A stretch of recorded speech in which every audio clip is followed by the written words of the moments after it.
Hey guys, today we will talk about Model Context Protocol MCP.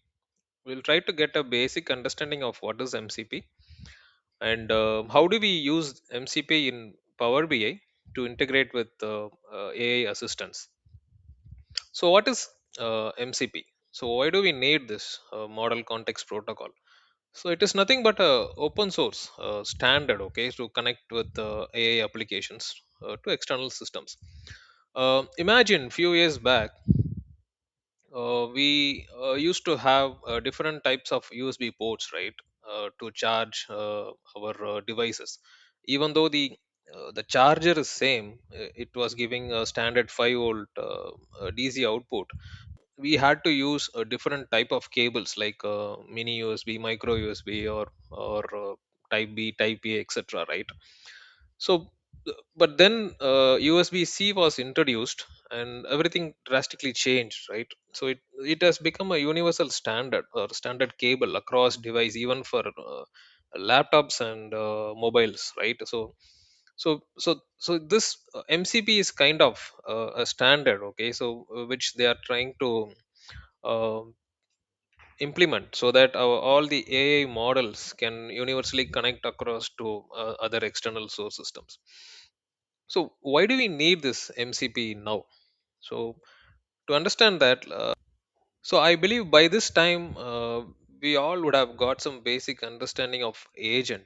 So we might be familiar with cursors, AI Studio, anti-gravity, etc. Even with VS Code, we have these agents, right? So you give a instruction, a set of prompts in an instruction, and then the agents perform the task, right? You can even ask the agents to create a simple app or a web page, etc., and it is going to come up with a plan, and then it will implement. So it's going to perform a chain of actions, and it's going to come up with a final output.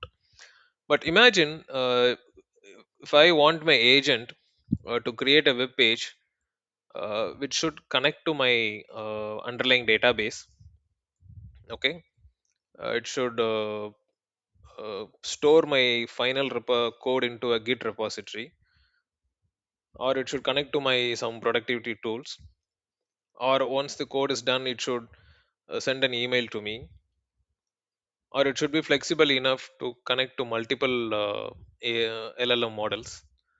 So if I give such an instruction to an agent, so that the agent should be capable of connecting to all these, right? So in my prompt, I mentioned Git repository, I mentioned a database, I mentioned multiple models, and my agent should also be able to run as a developer. I should be able to do this on multiple IDs, VS Code or Cloud or etc.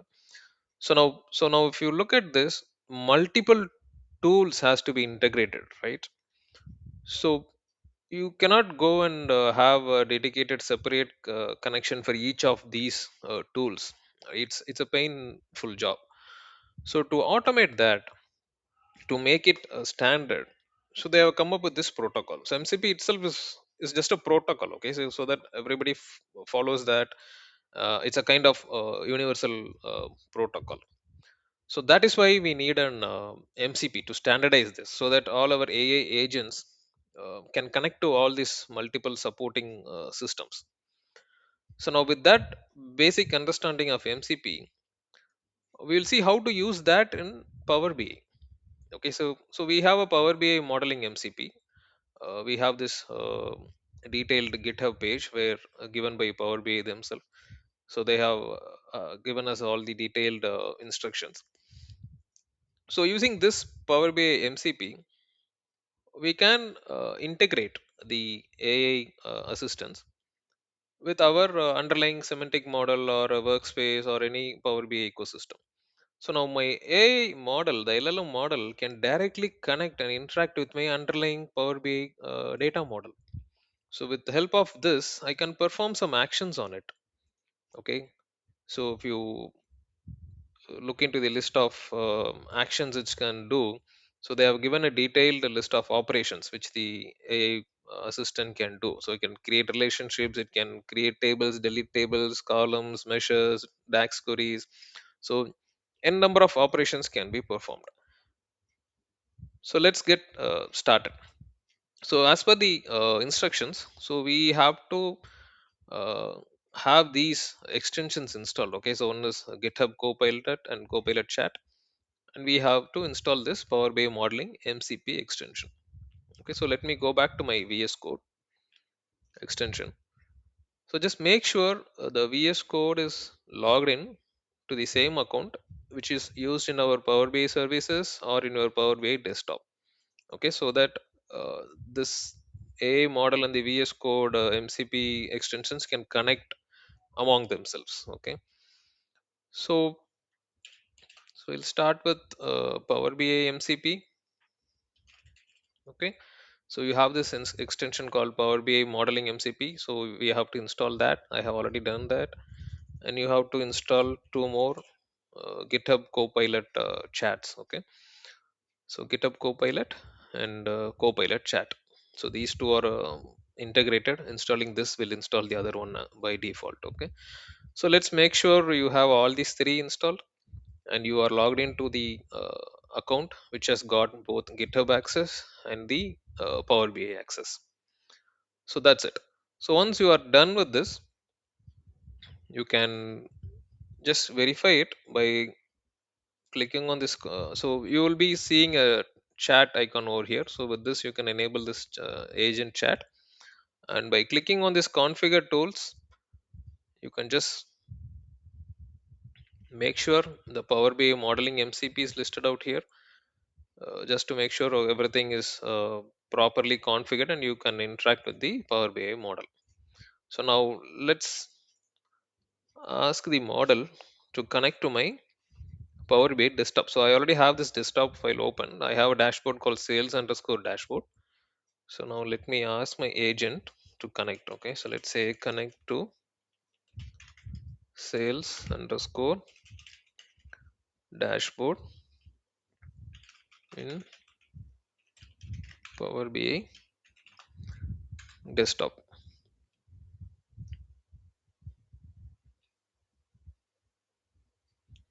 So now the agent is working.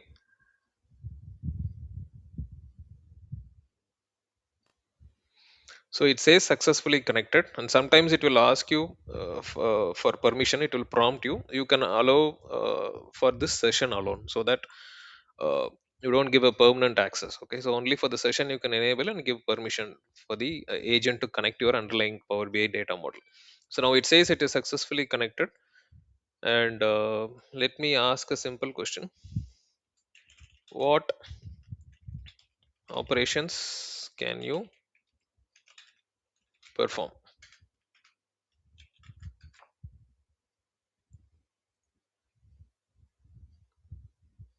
Okay, so as you could see, it says it can create, update, delete tables, columns. It can run and validate DAX queries or TMDL operations.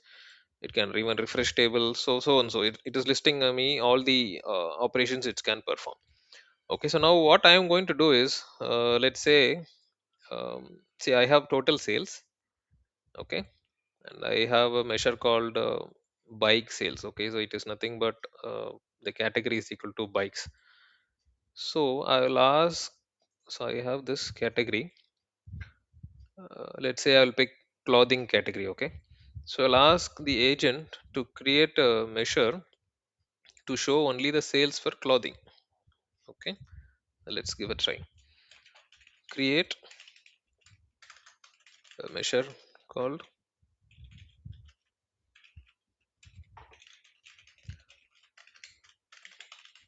clothing sales in fact table with filter on. So category is my table and category name is my field. So I want the filter to be applied on this field from this table, and the measure to be created on the fact table. So let's see what it does. I did a spelling mistake over here.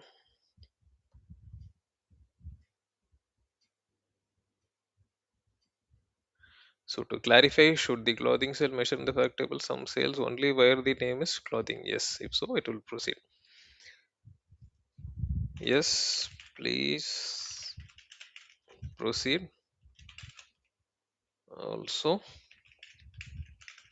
update the filter as filter value as clothing. Okay, let's see if it handles it.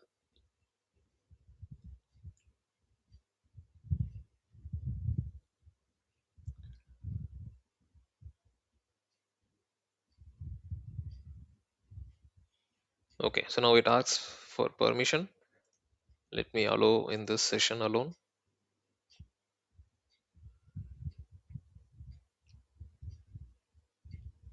It says what update bring back my table team is mentioned in the system. Yeah, yes, please delete and recreate.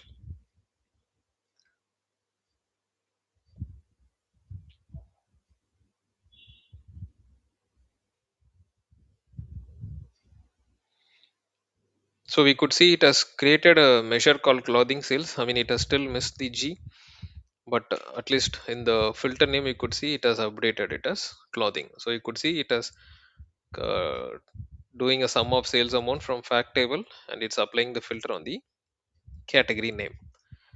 Okay.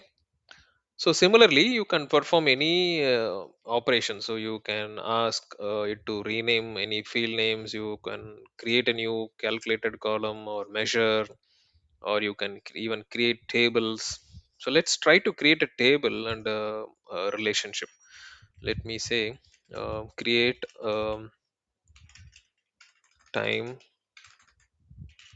dimension table called calendar, and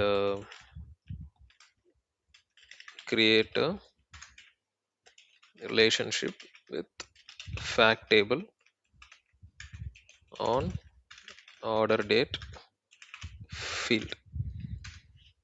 Let's see how it performs. So it should create a new table for a calendar, which is nothing but a time dimension table, and it should also create a relationship with fact table. So if you go back to our data model, so we have this fact and we have a field called order date. So I'm asking it to create a relationship with this order date. Okay, so let's see.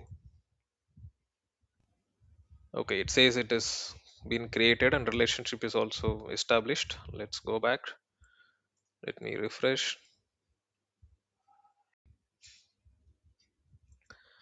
So we could see calendar table is created, and a relationship is also created between this table and the fact table on the order date field. So similarly, you can perform multiple operations. So we have a detailed list of operations mentioned over here in this GitHub page, which you can very well refer. So what we did is we connected to a desktop. Similarly, we can also connect to Power BI Workspace. We can also connect to a PBIP folder, and we can perform all these operations. So hope we got some basic understanding of about MCP and how to use that in Power BI. Please do let me know in the comment section for any clarification. Thanks for watching.